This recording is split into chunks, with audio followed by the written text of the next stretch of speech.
Okay, let's jump right in. There's always a lot of buzz, isn't there, around new tech leaks, especially Google's Pixel phones. Oh, definitely. People love seeing what's coming next. And this time, wow, we've got some really detailed stuff from Android headlines and The Verge about the Pixel 10. Yeah, proper renders, not just vague whispers. Exactly.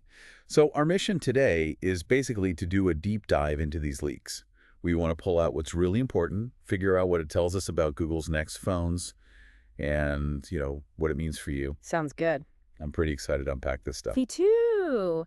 And it's interesting because these leaks, they hint at some potentially surprising choices Google might be making. Especially around the camera, right? That seems to be the big headline grabber. That's the core reveal, Yeah. yeah. The idea that the base Pixel 10, well, it looks like it's getting a third camera. Which is a big shift. It really is. Okay, so let's start there.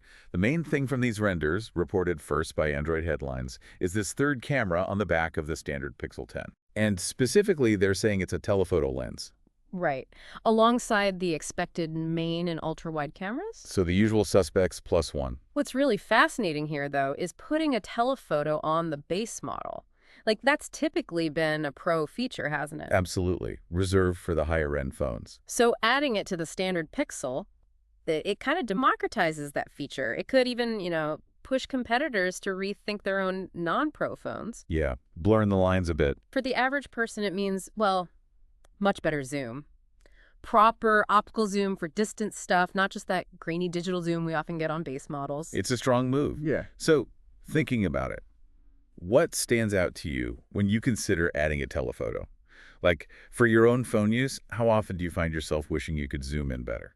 All the time, really. Yeah. Getting a clear shot of something far away without it looking like a pixelated mess, that's a big win. Definitely avoids that. Okay, but here's where it gets a bit more complicated. There's a twist in the leaks, right? The sensor quality. Yeah, exactly. So despite adding the telephoto, the report says the Pixel 10 will have, and I'm quoting here, worse sensors that match the Pixel 9a. Right. And if you connect the dots, this looks like a very calculated move by Google.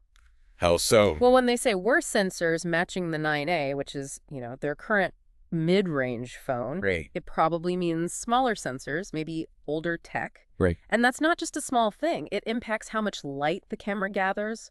So potentially worse low-light photos, maybe less dynamic range, less detail overall compared to what we'd expect in the Pro model.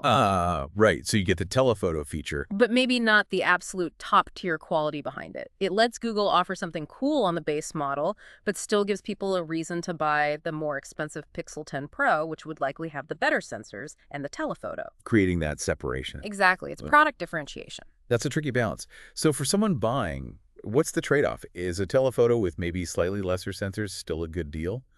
Or does it just make choosing harder? It definitely makes the choice more nuanced, I think. Okay, moving on from the camera internals. Yeah. The renders also show off the look, the aesthetics. We've got colors. Always fun to see the new colors. So 4 options are rumored. There's Obsidian, that's the black one. Indigo, a dark blue.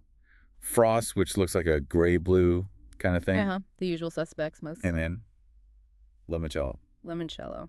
Like the drink. Apparently. Yeah. A bright kind of neon yellow. That's bold. That'll definitely stand out. I wonder how that'll look in person. Me too. It's certainly memorable. Which one would you lean towards? The indigo sounds quite nice, but I'm intrigued by Frost. Limoncello. Maybe a bit much for me. Fair enough. So all this stuff, the cameras, the colors, it's all building towards something bigger, right? Yeah, the rumored Google event. Word is it's around August 20th.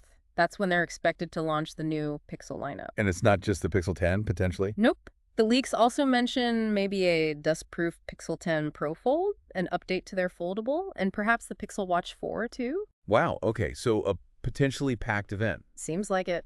Although it's interesting, these leaks are heavy on cameras and colors, but not so much on, say, the processor or battery specs yet. Right, so Google's keeping some cards close to its chest for the actual announcement. Seems that way. Standard practice, really. But these leaks definitely fuel the anticipation, don't they? Yeah. Especially knowing the camera strategy and seeing those vibrant color choices. It gives us a real peek into Google's thinking for the next year. Absolutely. It sets the stage for that August event. Okay, so let's quickly recap what we've dug into from these Pixel 10 leaks. Yeah. Number 1, strong signs of a third camera, a telephoto on the standard model. Yep, a big change. Number 2, This interesting sensor strategy, possibly using less advanced sensors on the base model to differentiate it from the Pro. A calculated trade-off, it seems. And number 3, the new colors, including that very bright limoncello. Can't forget the limoncello. So, stepping back, what does all this tell us about Google's game plan? How are they positioning themselves? Well, it raises a key question, doesn't it? By giving the base model a telephoto, but maybe tweaking the sensor quality, they're clearly trying to hit specific feature points at different prices.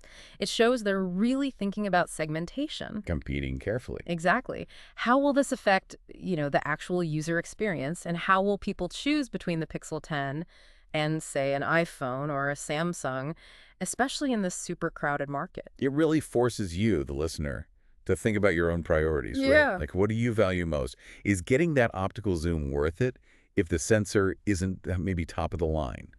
Is Google striking the right balance here? And maybe more importantly, what's the right balance for you when you're looking for your next phone? Lots to chew on there. Definitely.